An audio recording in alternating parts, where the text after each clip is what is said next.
ইরানের হামলায় ভূপতিত ইসরায়েলের 2 যুদ্ধবিমান, নারী পাইলট আটক। নেতানিয়াহু ও পেজেশকিয়ানকে ফোন করে মধ্যস্থতার প্রস্তাব পুতিনের। সংলাপ নয়, নাটক, সরকারের উদ্যোগে প্রতারণার অভিযোগ। প্রধানমন্ত্রী বাবুর্চি মোশাররফের আলোচিত উত্থান, রান্নাঘর থেকে সরাসরি কোটিপতি। তখন শুনছিলেন সংবাদ শিরোনাম, এবারে বিস্তারিত।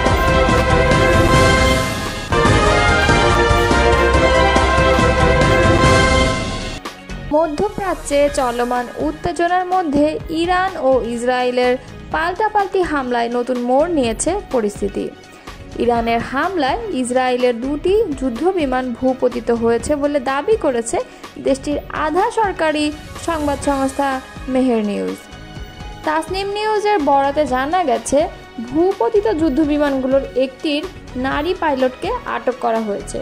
তবে ইসরায়েলি সেনাবাহিনী এই দাবি অস্বীকার করেছে। তারা বলেছে তাদের কোনো বিমান ভূপতিত হয়নি এবং কোনো সেনা সদস্য নিখোঁজ বা বন্দী হননি। এর আগে শুক্রবার ভোরে ইসরায়েলি বিমান বাহিনী অপারেশন রাইজিং লায়ন নামে একটি বড় ধরনের অভিযান চালায় ইরানে। এতে দেশটির বেশ কয়েকটি পরমাণু স্থাপনা, ব্যালিস্টিক ক্ষেপণাস্ত্র নির্মাণ কারখানা এবং সাময়িক কমান্ড সেন্টারে হামলা চালানো হয়। এই অভিযানের জবাবে ইরানও হামলা শুরু করে। পাল্টা আক্রমণে শতাধিক ব্যালিস্টিক ক্ষেপণাস্ত্র ছোড়ে তারা, যার কিছু ইসরায়েলের বিভিন্ন অঞ্চলে আঘাত হানে। টাইমস অফ ইসরায়েলকে দেওয়া এক সাক্ষাৎকারে ইসরায়েলের এক নিরাপত্তা কর্মকর্তা বলেন, ইরানে মোসাদ এজেন্টরা গোপনে একটি ড্রোন ঘাঁটি স্থাপন করেছিলেন। সেখানে পরিচালিত হয় এই হামলা। এতে ইরানের বিমান প্রতিরক্ষা ব্যবস্থার একটি বড় অংশ ধ্বংস হয়ে যায় বলে দাবি করা হয়। ইসরায়েলের হামলায় ইরানে এখন পর্যন্ত অন্তত 78 জন নিহত এবং 329 জন আহত হয়েছেন। দেশটির রেভলিউশনারি গার্ড পরিচালিত সংবাদ মাধ্যমগুলোর তথ্য অনুযায়ী বাস্তব হতাহতের সংখ্যা আরও বেশি হতে পারে। সৌদি আরব, তুরস্ক সহ বেশ কয়েকটি দেশ ইতোমধ্যে এ সংঘাত নিয়ে উদ্বেগ প্রকাশ করেছে। পরিস্থিতি দ্রুত নিয়ন্ত্রণে না এলে তা পুরো অঞ্চলের জন্য ভয়াবহ বিপর্যয় ডেকে আনতে পারে বলে আশঙ্কা করছেন বিশ্লেষকরা। ইরানের প্রেসিডেন্ট মাসুদ পেজেশকিয়ান এবং ইসরায়েলের প্রধানমন্ত্রী বেঞ্জামিন নেতানিয়াহুর সঙ্গে টেলিফোনে কথা বলেছেন রাশিয়ার president Vladimir Putin. Iran Israel যুদ্ধ থামাতে মধ্যস্থতা করার প্রস্তাবও দিয়েছেন তিনি। শুক্রবার পেজেশকিয়ান ও নেতানিয়াহুকে পুতিন টেলিফোন করেছিলেন বলে এক বিবৃতিতে জানিয়েছে রাশিয়ার প্রেসিডেন্টের কার্যালয় ক্রেমলিন। বিবৃতিতে বলা হয়েছে, আজ শুক্রবার প্রেসিডেন্ট পুতিন ইরানের প্রেসিডেন্ট মাসুদ পেজেশকিয়ানকে টেলিফোন করেছিলেন। টেলিফোনে তিনি ইরানে ইসরায়েলের হামলায় নিহতদের পরিবারের স্বজনদের প্রতি আন্তরিক শোক জানিয়েছেন। ইরানের প্রেসিডেন্টকে তিনি বলেছেন, ইসরায়েলের এই হামলা জাতিসংঘের সনদ এবং আন্তর্জাতিক আইন বিরোধী। একই দিনে ইসরায়েলের প্রধানমন্ত্রী বেঞ্জামিন নেতানিয়াহুকেও টেলিফোন করেছেন প্রেসিডেন্ট পুতিন। মধ্যপ্রাচ্য অঞ্চলে উত্তেজনা আরও না বাড়াতে ইসরায়েলের প্রধানমন্ত্রীকে আহ্বান জানিয়েছেন তিনি। ইসরায়েল এবং ইরানের মধ্যে যে উত্তেজনা শুরু হয়েছে তা থামানোর জন্য মধ্যস্থতাকারী দেশ হিসেবে রাশিয়ার নাম প্রস্তাব করেছে প্রেসিডেন্ট পুতিন।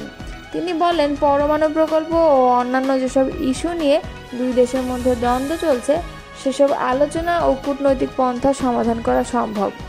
গত 13 জুন শুক্রবার ভোর 4টার দিকে ইরানের রাজধানী তেহরান সহ অন্তত 8টি শহরে বড় ধরনের বিমান হামলা করে ইসরায়েলের বিমান বাহিনী। এতে নিহত হয়েছেন অন্তত 78 জন এবং আহত হয়েছেন প্রায় 300 জন। এছাড়া ইরানের সেনাপ্রধান মোহাম্মদ বাঘেরি সহ সামরিক বাহিনীর বেশ কয়েকজন কর্মকর্তাও নিহত হয়েছেন। ইরানের পরমাণু প্রকল্প ও সামরিক বাহিনীর স্থাপনাগুলোকে লক্ষ্য করে এই হামলা চালানো হয়েছিল বলে বার্তা সংস্থা এপি জানিয়েছে। হামলায় ইরানের অন্তত 100টি স্থাপনার ক্ষয়ক্ষতি হয়েছে।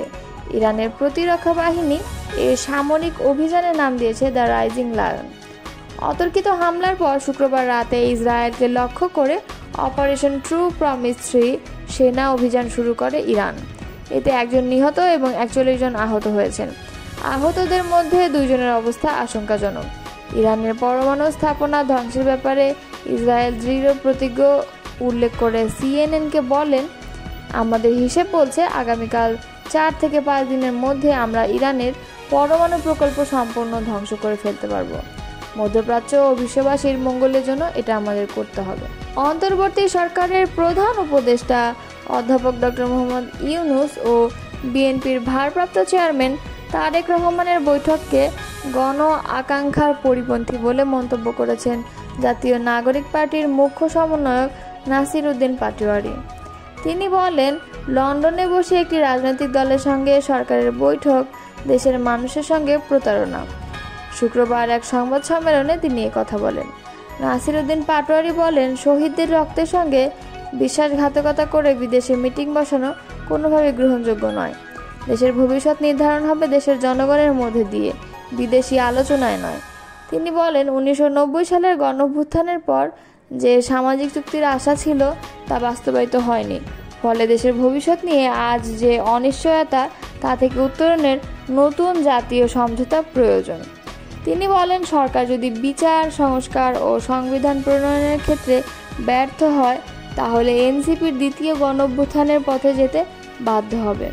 শুধু নির্বাচন আয়োজন করলে হবে না, সঠিক বিচার ও সাংবিধানিক সংস্কার ছাড়া এর কোনো মূল্য নেই। নির্বাচন কমিশন সম্পর্কে তিনি বলেন, বর্তমান নির্বাচন কমিশন জনগণের আস্থার প্রতীক নয়, এটি একটি নির্দিষ্ট রাজনৈতিক শক্তির পক্ষে কাজ করছে। নির্বাচন কমিশনের পুনর্গঠন, আরপিও সংশোধন এবং জাতীয় ঐকমত্যের ভিত্তিতে নির্বাচন না হলে দেশে গণতান্ত্রিক উত্তরণ সম্ভব নয়। বিএনপির অবস্থান নিয়েও প্রশ্ন তোলেন এনসিপির মুখ্য সমন্বয়ক। তিনি বলেন, একসময় ডিসেম্বরের মধ্যে নির্বাচনের কথা বললেও বিএনপি এখনও কোনো সুস্পষ্ট প্রস্তাব দিতে পারেনি। ফলে স্পষ্ট হয়েছে তারা শুধু ক্ষমতার অংশীদার হতে চাইছে, জনগণের স্বার্থে নয়। প্রধান উপদেষ্টার প্রতি আহ্বান জানিয়ে তিনি বলেন, শহীদদের আত্মত্যাগ ও জনগণের কষ্টের মূল্যায়ন করতে হলে মাঠে নেমে জনগণের মন বুঝতে হবে, না হলে ইতিহাস কাউকে ক্ষমা করে না। আমার বাসায় কাজ করেছে, পিয়ন ছিল, সে এখন 400 কোটি টাকার মালিক। প্রধানমন্ত্রী থাকাকালীন এমন কথা জোর গলায় বলতে শোনা গিয়েছিল শেখ হাসিনাকে।